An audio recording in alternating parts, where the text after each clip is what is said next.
सहज मनोहर मूरति दो, कोटि काम उपमा लघु सोऊ।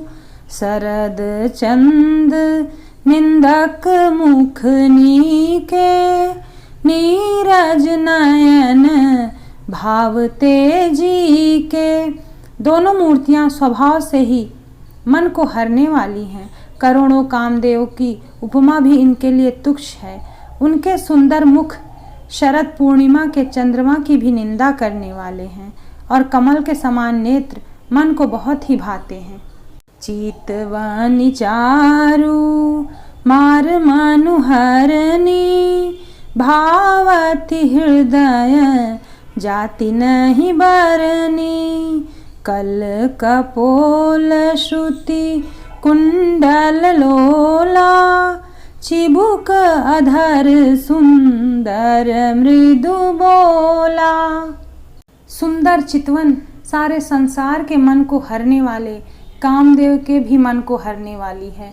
वह हृदय को बहुत ही प्यारी लगती है, पर उसका वर्णन नहीं किया जा सकता। सुंदर गाल हैं, कानों में चंचल झूमते हुए कुंडल हैं, ठोड़ी और होंठ सुंदर हैं, कोमल वाणी है। कुमुद बंधु कर निंदक हासा, भ्रुकुटी बिकट मनोहर नासा। भाल विशाल तिलक झलकाहि, कच बिलो की अली अवली लजाहि। हंसी चंद्रमा की किरणों का तिरस्कार करने वाली है। भौहें टेढ़ी और नासिका मनोहर है। चौड़े ललाट पर तिलक झलक रहे हैं। काले घुंघराले बालों को देखकर भौरों की पक्तियां भी लजा जाती हैं।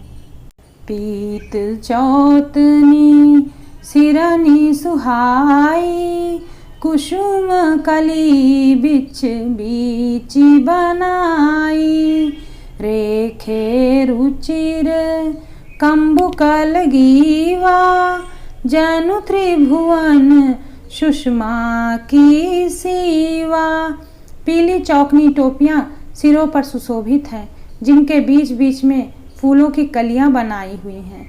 शंख के समान सुंदर गले में मनोहर 3 रेखाएं हैं, जो मानो तीनों लोकों की सुंदरता की सीमा बता रही हैं। राम नाम मन दीप धरु, जीह दे हरि द्वार।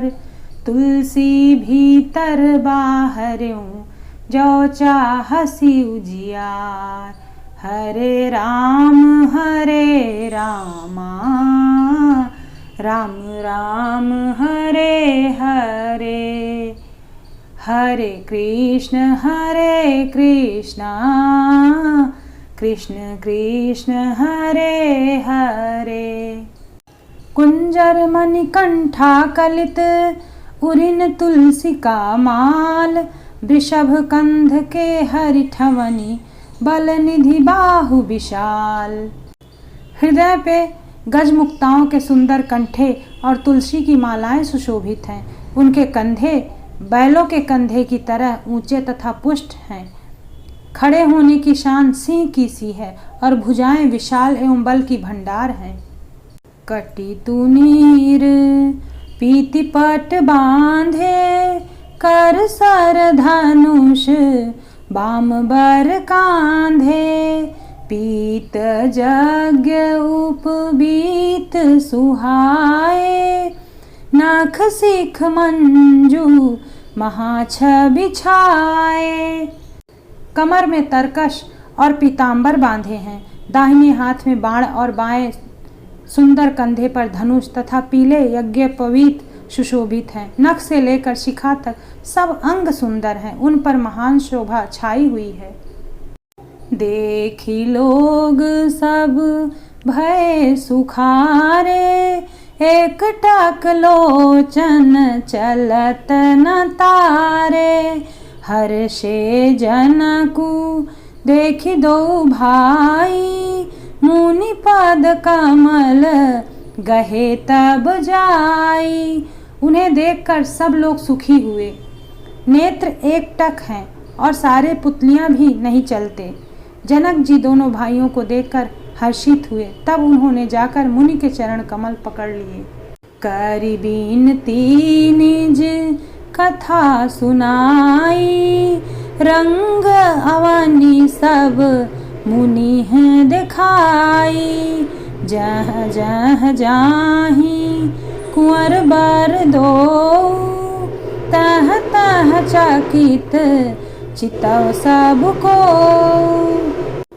विनती करते करते अपनी कथा सुनाई और मुनि को सारी रंगभूमि यज्ञशाला दिखलाई। मुनि के साथ दोनों श्रेष्ठ राजकुमार जहाँ जहाँ जाते हैं वहाँ वहाँ सब कोई आश्चर्यचकित होकर देखने लगते हैं।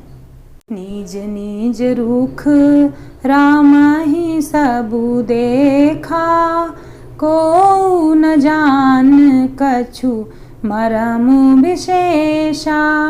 भली रचना मुनि नृप सन कहेउ, राजा मुदित महासुख लहेउ।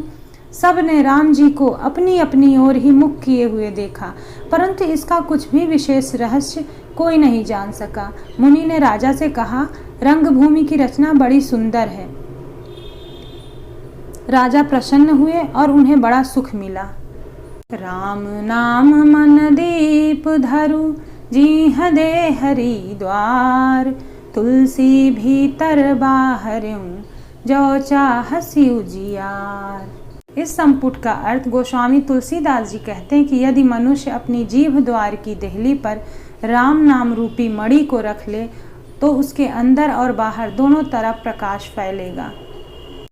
सब मंचन ते मंचु एक सुंदर विशद विशाल, मुनि समेत दो बंधु तह बैठा रे महिपाल। सब मंचों से एक मंच अधिक सुंदर, उज्जवल और विशाल था। राजा ने मुनि सहित दोनों भाइयों कर उस पर बैठाया। प्रभु ही देखी सब नृप ही हारे, जनु राकेश उदय भय तारे। असी प्रतीति सबके मन माही, राम चाप तोरब सक नाही।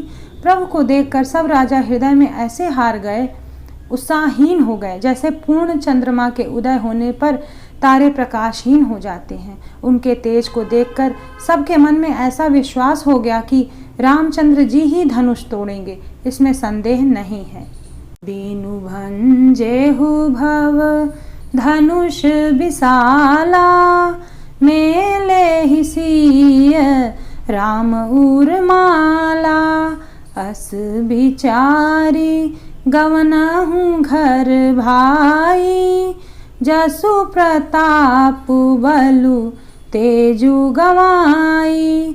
इधर उनके रूप को देखकर सबके मन में यह निश्चय हो गया कि शिव जी के विशाल धनुष को जो संभव है कि न टूट सके, बिना तोड़े भी सीता जी श्री रामचंद्र जी के गले में ही जयमाल डालेंगी, अर्थात दोनों तरह से ही हमारी हार होगी और विजय श्री रामचंद्र जी के हाथ रहेगी।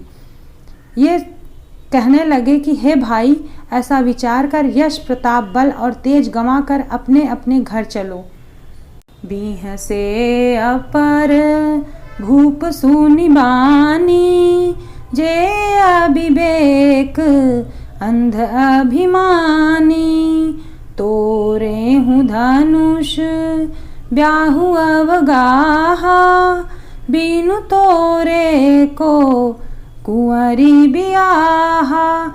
दूसरे राजा जो अविवेक से अंधे हो रहे थे और अभिमानी थे, यह बात सुनकर बहुत हंसे। उन्होंने कहा, धनुष तोड़ने पर भी विवाह होना कठिन है, अर्थात सहज में हम जानकी को हाथ से जाने नहीं देंगे, फिर बिना तोड़े तो राजकुमारी को ब्याह ही। एक बार कालऊ किन हो, सिय हित समर जितब हम सो। यह सुनि अवर महीप मुस्काने, धर्मशील हरि भगत सयाने। काल ही क्यों ना हो, एक बार तो सीता जी के लिए उसे हम भी युद्ध में जीत लेंगे। यह घमंडी बात सुनकर दूसरे राजा, जो धर्मात्मा, हरिभक्त और सयाने थे, मुस्कुराए।